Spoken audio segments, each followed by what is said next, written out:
এই নাও তোমার ব্যাগ, বের হও আমার বাড়ি থেকে। আমি তোমার মতো মেয়ের সাথে আর একদিনও সংসার করতে চাই না। তোমার বাবার জন্য আমার মা মারা গেছে। ওই দিন তোমার বাপ তার মুখ দিয়ে যা আসে ইচ্ছা মতো সে আমার মায়ের অপমান করছে। আমার মা বেশি অপমান সহ্য করতে না পারে স্ট্রোক করছে। শেষ, আমার মা তো মারা গেছে। এখন তোমরা মিলে আমারে মারার চেষ্টা করতেছো, তাই না? বেরো আমার বাসা থেকে। আল্লাহর দোহাই লাগে তুমি এগুলো বইলো না। তোমার পায়ে ধরা বাকি রাখছি আমি। শুনছো আমার কথা? আমার বোন সামান্তা ওর বয়ফ্রেন্ডের সাথে ঝামেলা হয়েছে, ঝামেলা মেটানোর জন্য আমারে ফোন দিছে। আমি ওর ফোন ধরছি ওদের ঝামেলা মেটানোর জন্য, আর তুমি আমার উপর চাপাই দিছো আমি পরকীয়া করছি। সেটা কেন্দ্র করে তুমি ঝামেলা সৃষ্টি করলা, আর তার জন্য আমার মা মারা গেল। আমি তো এসব জানতাম না।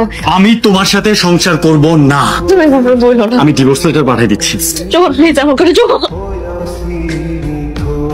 আসসালামু আলাইকুম বস, আমার ডাকছেন? আপনি কেন অফিসে আসছেন? আপনি তো এখন আমার স্টাফ না, আর আপনার সাথে কথা বলে আমার মূল্যবান সময় নষ্ট করতে চাই না। বস, আমার কথাটা একটু শুনবেন। আপনার কথা কানে যায় না? আপনার কথা বুঝতে কি সমস্যা হয়? আমার চাকরিটা চলে গেলে আমি পরিবার নিয়ে না খাই হব। স্যার দয়া করে স্যার আমার সাথে এরকম করবেন না স্যার। আপনি না খেয়ে থাকলে আমি কি করব? স্যার আমার সাথে এরকম করবেন না স্যার। সব হারায় এখন আমি একটু অসুস্থ হয়ে পড়ছিলাম, সেই জন্য অফিসে আসতে পারিনি। প্লিজ স্যার একটু দয়া করেন স্যার। আপনার আবেগের কথায় তো আর অফিস চলবে না। আপনার যদি কোনো দেনা পাওনা থাকে অ্যাকাউন্টস থেকে নিয়ে বিদায় হন।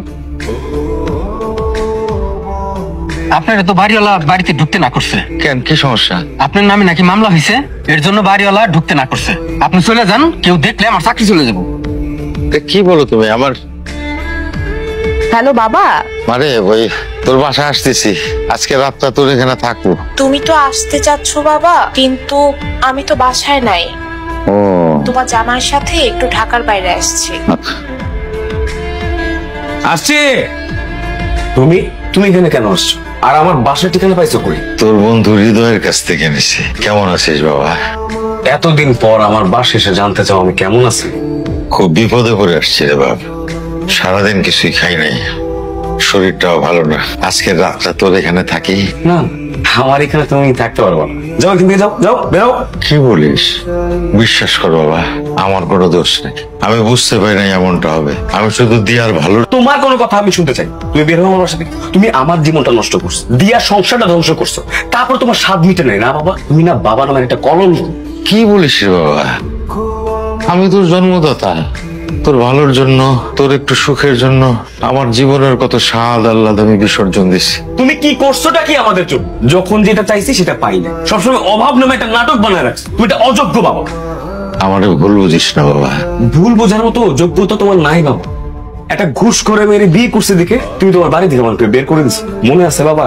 এক কাপড়ে সেদিন বাসা থেকে বের করে দিছে, আর আজকে আসছো আমাকে বিপদে ফেল। লজ্জা করে না? আমার না ভাবতেও লজ্জা লাগে। তোমার মতো একটা জঘন্য মানুষ আমার জন্মদাতা পিতা। সারা জীবন কি বলছো? সৎভাবে জীবনযাপন কর। তোমার এই সততার জন্য না পুরো পরিবারটা ধ্বংস হয়েছে। তোমার কোনো জায়গা আমার এই বাড়িতে হবে না। যাও যাও এখান থেকে।